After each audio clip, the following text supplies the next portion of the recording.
बिस्मिल्लाहिर्रहमानिर्रहीम। Welcome to zoology corner. आज के इस टॉपिक में हम ह्यूमन जीनोम के साइज के बारे में जानेंगे।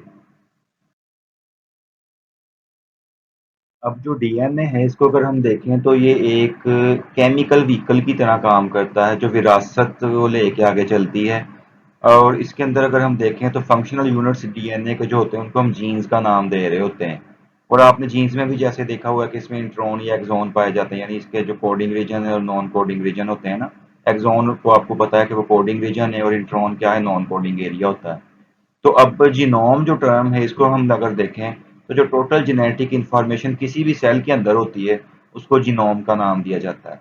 तो अब जीनोम को अगर आप देखें किसी भी जानदार के, वो वेरी करता है। जैसे अब बैक्टीरिया की मिसाल आपको दी गई है कि बैक्टीरियम जो है एस्केरिशिया कोलाई, जिसको ई कोलाई कहा जाता है, उसके अंदर तकरीबन जो है 4400 जीन्स जो है वो पाई जाती हैं एक सिंगल क्रोमोसोम के ऊपर। जबकि दूसरी तरफ अगर जीनोम इंसान का हम देखें तो वो बहुत ज़्यादा कम्प्लेक्स है, जिसके अंदर 23 पेयर जो हैं क्रोमोसोम्स के आपको पता पाए जाते हैं, यानी टोटल 46 क्रोमोसोम्स होते हैं। और उसके ऊपर अगर आप देखें तो उसमें 6 बिलियन बेस पेयर्स डीएनए के पाए जाते हैं।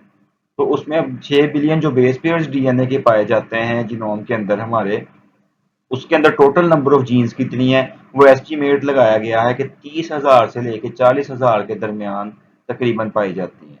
तो अब किसी भी टाइम में अगर हम देखें तो जीनोम का एक फ्रैक्शन ही जस्ट एक्सप्रेस हो रहा होता है, पूरे का पूरा जीनोम तो एक्सप्रेस नहीं ना कर रहा होता है। तो इस तरह से ह्यूमन जीनोम का साइज जो है वो आपको यहाँ पे एक्सप्लेन किया गया है।